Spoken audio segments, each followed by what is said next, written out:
في أواخر 2018 يغادر سليم الرياحي تونس ويتجه لفرنسا بعد ما رفع قضية برئيس الحكومة يوسف الشاهد واتهمه بالتخطيط للانقلاب. وفي 2019 يتحكم غيابيا بالسجن لمدة 11 عام تهمة تبييض الأموال، ومن وقتها ما يرجعش لتونس. فشكون هو سليم الرياحي بالضبط؟ وكيفاش عمل برشا فلوس في فترة قصيرة؟ وشنو علاقته بعيط القذافي؟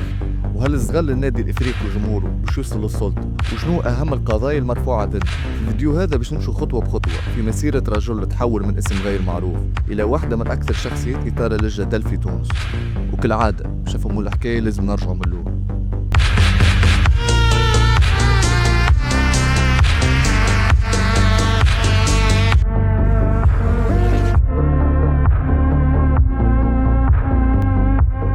ولد سليم الرياحي نهار 13 جويلية 1972 وتحديدا في بنزرت. كان والده محمد الرياحي قاضي ومعارض لنظام الحبيب بورقيبة وبن علي، ونتيجة لمواقفه السياسية المعارضة يهرب هو وعائلته إلى ليبيا في عام 1980. وفي رواية أخرى تقول إنه والد سليم هرب بسبب ملاحقات قانونية في قضية حق عام. المهم يتربى ويكبر سليم الرياحي في ليبيا، وفي عام 1998 يتحصل على الأستاذية في الاقتصاد من جامعة طرابلس، وسنة 2000 يتحصل على الماجستير في الاقتصاد اختصاص معوقات تنمية الصناعات الصغرى في الدول النامية من الأكاديمية العليا بطرابلس. وبدأت مسيرته المهنية في قطاع الأعمال ونخدم موظف في شركات بترولية ليبية قبل ما يبدأ استثماراته الخاصة في مجال النفط والطاقة، وينجح في تحقيق ثروة كبيرة برشا واللي كانت لغز كبير، وباش يزيدوا نتعمقوا أكثر في مصادر ثروتهم بعد شوي.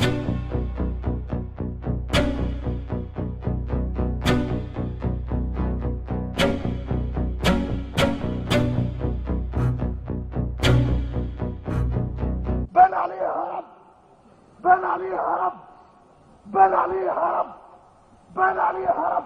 بعد الثورة يرجع سليم الرياحي لتونس ويأسس حزب جديد الاتحاد الوطني الحر في 19 مايو 2011. لكن الحزب يتعرض لبرشا انتقادات بسبب التمويل الغير معروف والحملة الانتخابية الضخمة واتهامات بشراء الأصوات، ويزيد يدخل الحزب في صراع مع الهيئة العليا المستقلة للانتخابات بسبب استمراره في الإشهار السياسي المكلف رغم الحظر المفروض عليه. وبعد هذا الكل في انتخابات 2011 يحصل كان على مقعد واحد، ففهم سليم الرياحي انه لازم يبدل الخطة الماشي عليها باش يكبر في شعبيته ويوصل اكبر عدد ممكن من الشعب. في 2012 تخرج اخبار عن شراء سليم الرياحي 20% من الشركة الصحفية دار الصباح اللي عندها صحيفة الصباح.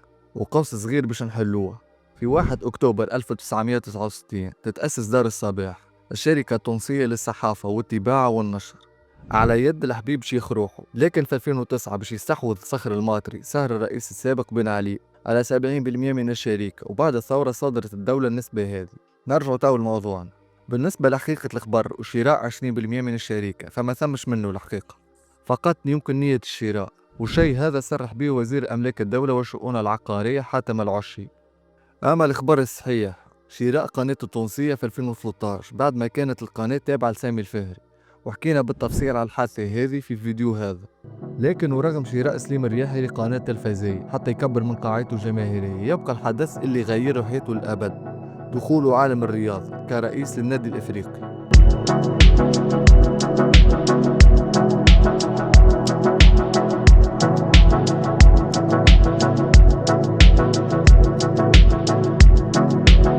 في 16 جوان 2012 يفوز سليم الرياحي برئاسة النادي الإفريقي ب 380 صوت من إجمالي 408، وياخذ بلاصة جمال العتروس بعد ما عاش معه النادي فترة قاسية شوي. وأول حاجة يقوم بها الرياحي هي دفع ديون الإفريقي، وحسب بعض المصادر قيمتها تقريبا 562 مليون. وفي صيف نفس العام ينتدب برشا لاعبين جدد كيما الجزيري عبد المؤمن جابو والكامروني كارل ماكس. بعد مدة يزيد ينتدب صابر خليفة ويوسف الميكاري وغازي العيادي، والنتيجة كانت فوز بالبطولة التونسية موسم 2014-2015 وكأس تونس موسم 2016-2017.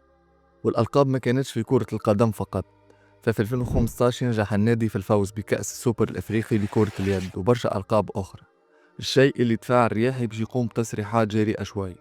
احنا بدينا نبنيو عندنا 3 سنين، لازم الناس الكل تبني كيفنا مش ينجموا يهزوا، اما احنا ديجا فتناهم راه معناها صعيب شويه، كان مازال الواحد يزم على حاجه.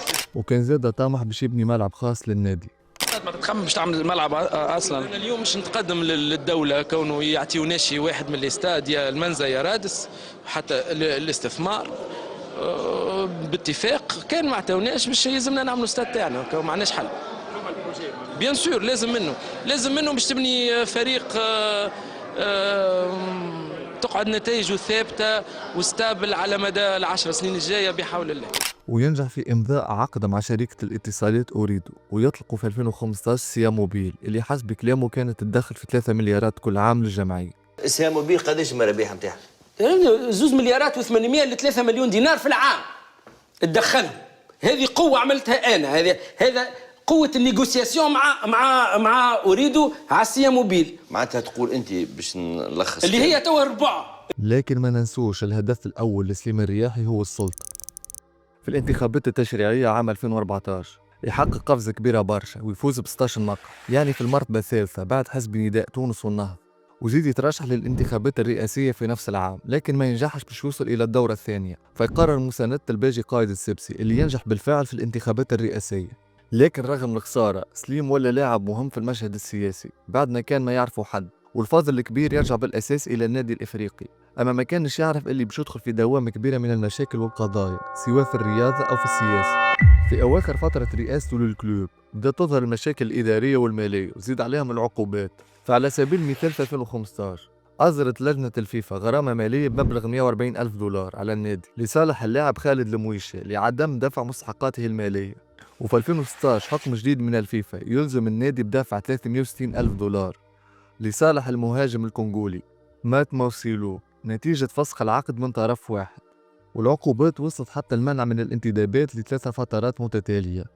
وفي 2017 تجاوز الديون الإفريقي 97 مليار، 63 مليار لصالح سليم الرياحي، 21 مليار ديون النزاعات، و4 مليارات ديون لاعبين. وعلى إثر المشاكل هذه يستقيل الرياحي في نفس العام، وانقسمت الآراء والمواقف كالعادة.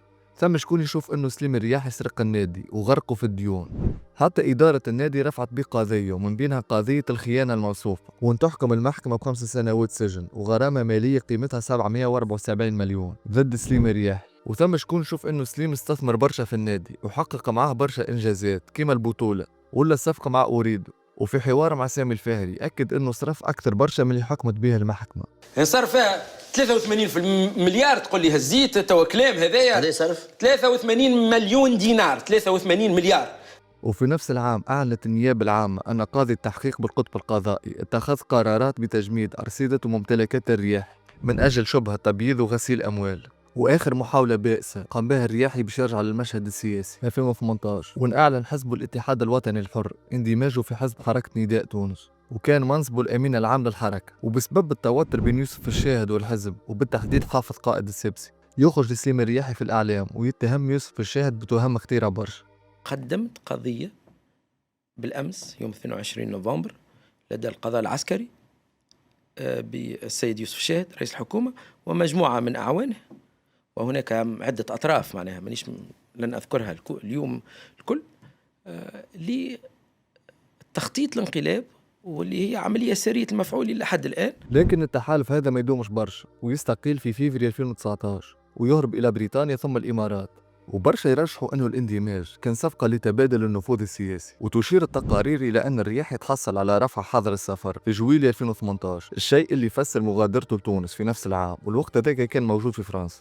وفي نفس العام أصدر القضاء التونسي حكما غيابيا بالسجن لمدة 11 عام مع النفاذ العاجل ضد الرياحي في قضايا غسيل أموال، واللي برشا شافوها دليل واضح على تورط سليم الرياحي مع نظام القذافي ومن خلال شريكته سيفاكس وورد. هذه الشركة اسمها سيفاكس وورد. اعترف سليم الرياحي لدى استنطاقه بأن فرعها الليبي بليبيا هو الذي أنتج الجزء الأكبر من ثروته. سليم الرياحي الذي استطاع أن يحصل في ليبيا من خلال شركة سيفاكس وورد التي لا يتجاوز رأس مالها 7000 أورو، حصل على صفقة قيمتها 193 مليون دينار ليبي من جهاز تنمية وتطوير المراكز الإدارية لإنشاء قصور الضيافة، لقاء عمولة تقدر ب10 مليون أورو لفائدة ضابط المخابرات العسكرية بنظام القذافي مسعود عبد الرحيم. ثم حتى الوصول قال إن المخابرات الليبية جندت الرياحي باش يشد بلاصة بن علي، لكن في المقابل انتهى خالد الزايدي محامي أسرة القذافي وجود أي تعاملات مالية بين أفراد الأسرة ورجل الأعمال سليم الرياحي أو رفع دعوى قضائية من العائلة ضده. وفي 2021 يتم إيقافه في اليونان في إطار الملاحقة الدولية، لكن السلطات القضائية اليونانية قررت إخلاء سبيله خاطر اعتبروها قضية سياسية، ويتم إيقافه مرة أخرى في الإمارات لكن يسيبوه. وبالنسبة لتو كل مرة يعلن على عودته لتونس لكنه ما يرجعش، وأكد في مقابلة على نيته في رفع قضية ضد الكلوب حتى يثبت براءته. سي سليم الرياحي، نفهم من كلامك إذا كان لم يتم الاستجابة لطلبك المتمثل في سحب القضايا المرفوعة ضدك، قد تضطر لرفع قضية ضد النادي الإفريقي لسبب وحيد، لتثبت حجب المستحقات المالية المتخلدة بذمة النادي الإفريقي وللدفاع عن نفسك أمام القضاء. يظهر لي هكا تقصد. واضح. وفي النهاية يبقى سليم الرياحي من أكثر الشخصيات المثيرة للجدل في تونس الحديثة، رجل جمع بين المال والسياسة والرياضة، صعود سريع لكن سقوط أسرع. وإن شاء الله فتكم حتى بمعلومة صغيرة، تنسيش باش تعمل جيم واشتراك باش يوصلوك الفيديوهات الجدد. سلام.